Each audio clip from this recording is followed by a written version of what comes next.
Assertion and reason. We all know that ये एक ऐसा टॉपिक है, एक ऐसा कंसर्न है जो आजकल हर एक बच्चे के दिमाग में घूमता है, whether you are from 9th and 10th, whether you are in 11th and 12th, और whether you are appearing for a NEET examination और एनी अदर कॉम्पिटिटिव एग्जामिनेशन। हर जगह हमने कॉम्प्लेक्सिटी बढ़ाने के लिए क्या डाल दिए, असर्शन एंड रीजंस डाल दिए हैं। तो चलिए बच्चे, आज उसी पर बात करते हैं कि कैसे हम उसको सॉर्ट आउट कर सकते हैं।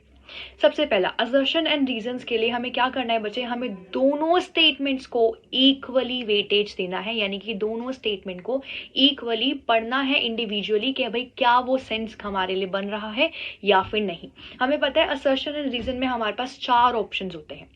First option and second option की बात ना करते हुए सीधा सी एंड डी ऑप्शन पे आते हैं, जहां हमें पता होता है one statement is correct but the another one is false. तो वो हमें कहीं ना कहीं टिक मार्क तब करना है जब हमें पता है, पूरी श्योरिटी है दैट फर्स्ट स्टेटमेंट असर्शन या फिर रीजन एक स्टेटमेंट ट्रू है और एक आपकी गलत है। अब बात करते हैं हमारे ऊपर के 2 options, that is option number A and option number B, कि क्या दोनों करेक्ट है या फिर दोनों करेक्ट नहीं है।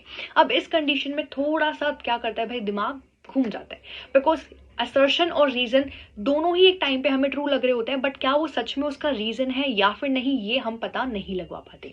तो क्या करना है अब हमें दोनों को इंडिविजुअली ऐसे पढ़ना है, और फिर पढ़ने के बाद जब हमें पता चल जाए कि उसका मीनिंग क्या है, तो हमें देखना है कि क्या वो दोनों statement your assertion and reason एक जगह पर लाई कर रहे हैं या फिर नहीं। For example, suppose if assertion दे रखा है that person is very much beautiful, reason दे रखा है इस असर्शन का that is that person is outgoing, तो क्या ये कहीं ना कहीं रिलेटेबल स्टेटमेंट है कि भाई वो ब्यूटीफुल है, पहला।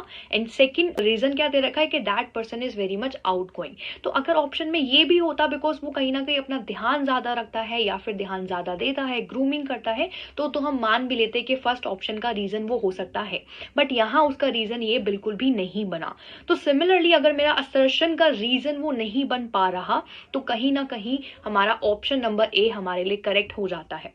सो what we can do is assertion और रीजन दोनों को उठाकर हमें एक पेज पर लाई करवाना है।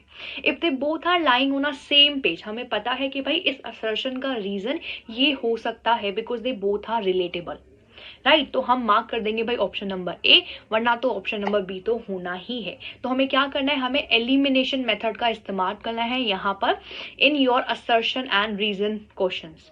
एलिमिनेशन में क्या कि भाई हमें पता है कि सी और डी तो गलत होने ही है बिकॉज दोनों हमारे ट्रू है। फिर ए और बी पे आ गए, क्या वो दोनों सेम पेज पर लाई कर रहे हैं, if they are lying on a same page your assertion and reason then the option is A, but if they are not lying on a same page then the answer will be B.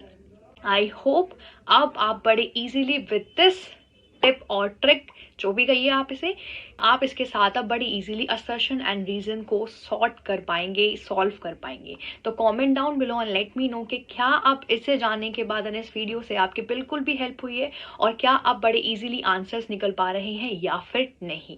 Take care all the best for examination and bye my kids.